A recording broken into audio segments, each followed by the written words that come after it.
It's kind of funny how we use the words lonely and alone, like they're the same thing, right? We have this idea that being by yourself is, well, a problem we need to fix. But what if that's all wrong? What if choosing to be alone is actually a superpower? In this explainer, we're going to dive deep into the huge difference between loneliness and solitude, and how getting that difference can pretty much change your life. Okay, so let's start with a quick gut check. Picture this. Your entire Saturday just opens up. No plans, nothing you have to do. What's your very first thought? Are you immediately reaching for your phone to fill that space with people? Or do you feel this wave of relief, just the thought of a day with nobody but you? There's no right answer, of course, but your gut reaction says a lot about how you see your time alone. So this really breaks it down. On one side, you've got loneliness. That's that painful feeling of being cut off when you don't want to be. It's a feeling of lack. But then you have solitude. And that's a whole different ballgame. That's a choice. It's about recharging, it's positive, and as we're about to see, it's a state of incredible strength. One feels like a prison, the other, it's the key to the door. To really get why solitude is so powerful, we kind of have to face its dark twin first. So let's talk about loneliness, because this feeling goes way beyond just being sad. It can be seriously dangerous. And this is the absolute key right here. Loneliness isn't about being physically by yourself. You can feel totally, crushingly lonely in a packed stadium, at a huge party, or even when you're with a partner. It's the feeling that you're disconnected. It's that nagging voice in your head that says you just don't matter to anybody. But here's where it gets kind of wild. And honestly, a little scary. That internal feeling of being disconnected, it has a very real, very measurable impact on our actual physical bodies. This is not just an emotion. It's a legitimate health risk. Get this. A massive analysis of multiple studies found that chronic loneliness is tied to a staggering 29% increased risk of coronary heart disease. I mean, just let that sink in. The feeling of being disconnected can literally damage your heart. And it doesn't even stop there. The risk of having a stroke? It's even higher. It jumps to a 32% increase for people who are dealing with long-term loneliness. This is not some small thing. It's a massive public health crisis that we just don't talk about enough. And on top of the physical damage, loneliness traps your mind in this awful feedback loop. It just eats away at your self-esteem, makes you feel like nobody wants you around, and that makes you super sensitive to even the smallest hint of rejection, which makes you pull back, which makes you feel even more alone and powerless. It's a vicious cycle. Okay, enough of the doom and gloom. Let's flip the script, because this is where the good news comes in. If loneliness is a trap, then solitude, well, solitude is the escape plan. It's time to start thinking about being alone, not as a failure, but as a seriously powerful choice. I mean, really think about it. In a world that is screaming at us to be connected 24/7, to be constantly available, actively choosing to step back and be with yourself is a pretty radical act. It's not about hiding from the world.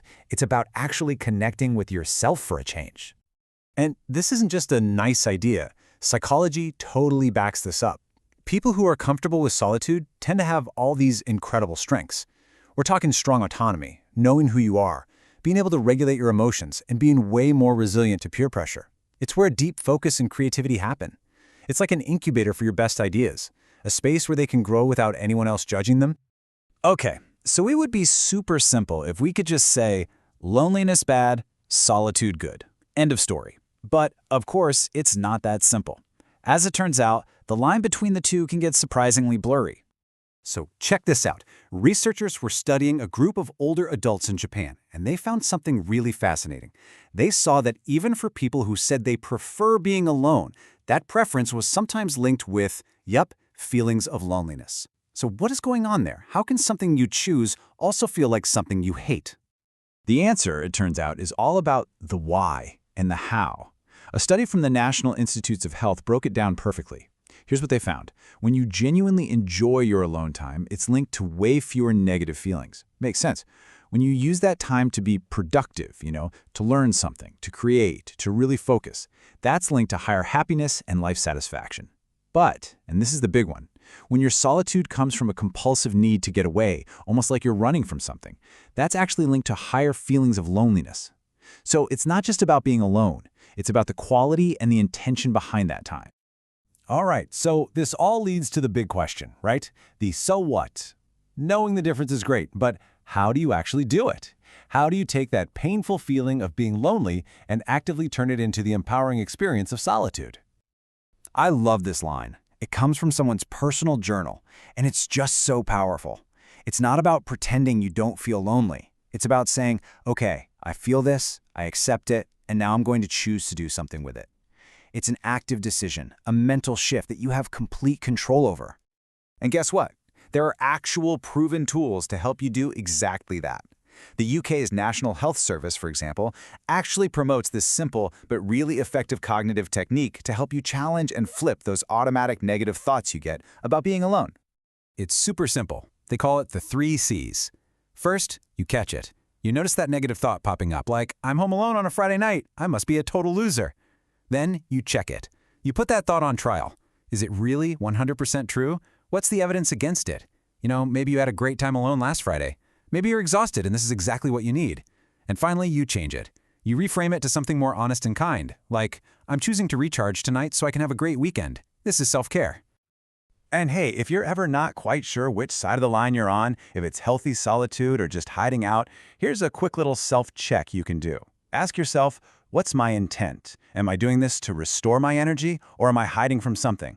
What's the after effect? Do I feel more energized after or more drained?